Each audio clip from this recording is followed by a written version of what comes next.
right hand rule.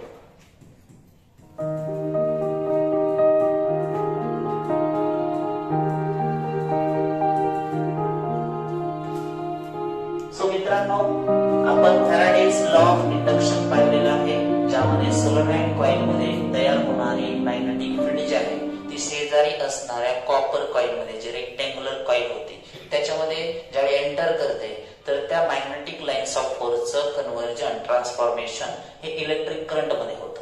आणि हा electric current काय असतो? इंड्युस्ड करंट असतो.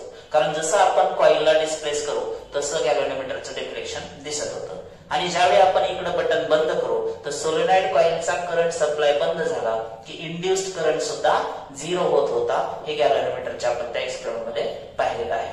आपण त्यावर फ्लेमिंग्स राईट हँड रूल संदर्भात काय आहे फ्लेमिंग्स राईट हँड रूल, तर ज्यावेळी आपण राईट हँड थंब रूल म्हटलं की उजव्या हाताशीच हा रिलेटेड असेल. उजवा हात तुम्ही सगळेजण बघताय माझा. आता पोझिशन काय असेल याच्यामध्ये? 3 गोष्टी आहेत. एक आहे थंब, दुसरा आहे इंडेक्स फिंगर आणि तिसरे आहे मिडल फिंगर. आणि ह्या तिन्ही मध्ये 3 गोष्टी दडलेल्या आहेत. एक आहे थंबची डायरेक्शन कुठे आहे? वरती, वरच्या दिशेने, अपवर्ड डायरेक्शन मध्ये. त्यानंतर इंडेक्स फिंगर समोरच्या बाजूला आहे, तर मिडल फिंगर तुमच्या दिशेने आहे. या तिन्ही मध्ये जो काही अँगल आहे तो किती डिग्रीचा असेल मित्रांनो? 90 degree. So Fleming right hand rule मध्ये ज्या 3 गोष्टी इन्व्हॉल्व्ड आहेत, थंब, इंडेक्स फिंगर आणि middle finger, all these 3 are perpendicular to each other. First and important thing, ह्या तिन्ही कशा आहेत? एकमेकांना परपेंडिक्युलर आहेत, कारण त्यांच्यामध्ये 90 डिग्रीचा अँगल आहे. दुसरी गोष्ट, याच्यामधला जो थंब आहे मित्रांनो तो इंडिकेट करतो मोशन ऑफ द कंडक्टर. काय इंडिकेट करतो?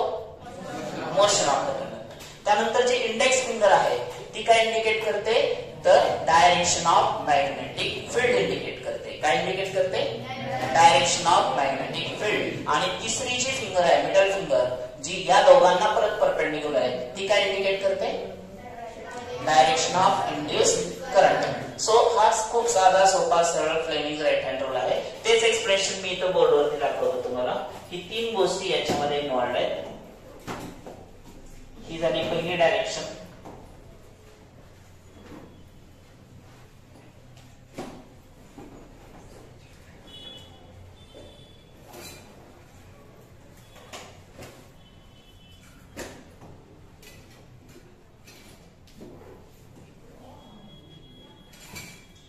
सो तुम्ही इथे लक्ष देऊ शकताय की 3 दिशेला 3 गोष्टी आपण इंडिकेट करतोय. मी व्हाईट मार्कर वापरतो आपल्याला समजण्यासाठी. सो थंब हा आहे थंब, ज्या दिशेने आपण एक पॅरामीटर सांगतोय तो म्हणजे कुठला? Motion of the conductor. दुसरा आहे इंडेक्स फिंगर. इंडेक्स फिंगर वर काय इंडिकेट होतं? Direction of magnetic field.